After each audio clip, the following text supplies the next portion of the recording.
તળાજા શહેરમાં નગરપાલિકાના એક કર્મચારીના વર્તનને લઈને વિવાદ ઉભો થયો છે। તળાજા વકીલ મંડળે નગરપાલિકાના જન્મ મરણ વિભાગના કર્મચારી સામે ગંભીર આક્ષેપો સાથે લેખિત આવેદનપત્ર આપી યોગ્ય કાર્યવાહી કરવા માંગ ઉઠાવી છે।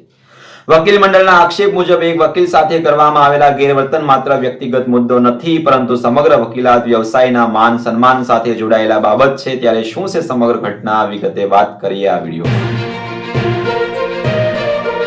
નમસ્કાર, હું છું ભરત સરવૈયા, એસપી ન્યૂઝમાં આપનું સ્વાગત છે। વાત કરીએ મળતી માહિતી અનુસાર તારીખ 13 મે 2026ના રોજ તળાજાના વકીલ શ્રી બોરીચા દ્વારા તેમના સગા સંબંધિત જન્મના દાખલામાં ટૂંકા નામને સંપૂર્ણ નામમાં સુધારવા માટે તળાજા નગરપાલિકામાં અરજી કરવામાં આવી હતી।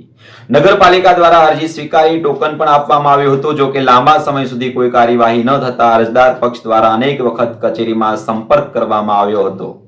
વકીલ મંડળના જણાવ્યા મુજબ 8 જૂનના રોજ વકીલ શ્રી બોરીચા અરજીની સ્થિતિ જાણવા માટે નગરપાલિકા કચેરીએ પહોંચ્યા હતા, પરંતુ જન્મ મરણ વિભાગ સંભાળતા કર્મચારી પોતાના ટેબલ પર હાજર ન હતા।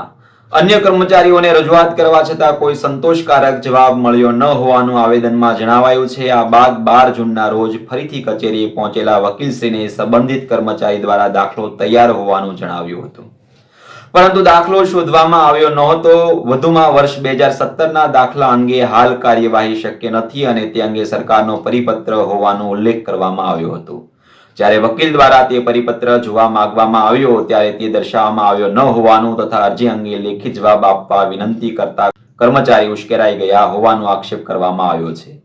આ ઘટનાને લઈને તળાજા વકીલ મંડળે કડક વલણ અપનાવ્યું છે। મંડળના જણાવ્યા મુજબ કોઈ પણ નાગરિકને પોતાની અરજીની સ્થિતિ અંગે માહિતી મેળવવાનો કાયદેસર હક છે અને સરકારી કચેરીઓમાં અરજદારો સાથે સૌજન્યપૂર્ણ વ્યવહાર થવો જોઈએ। જો કે વકીલ સાથે આ પ્રકારનું વર્તન થઈ શકે તો સામાન્ય નાગરિક સાથે કેવી સ્થિતિ સર્જાતી હશે તે અંગે પણ ઘણા પ્રશ્નો ઉભા થયા છે।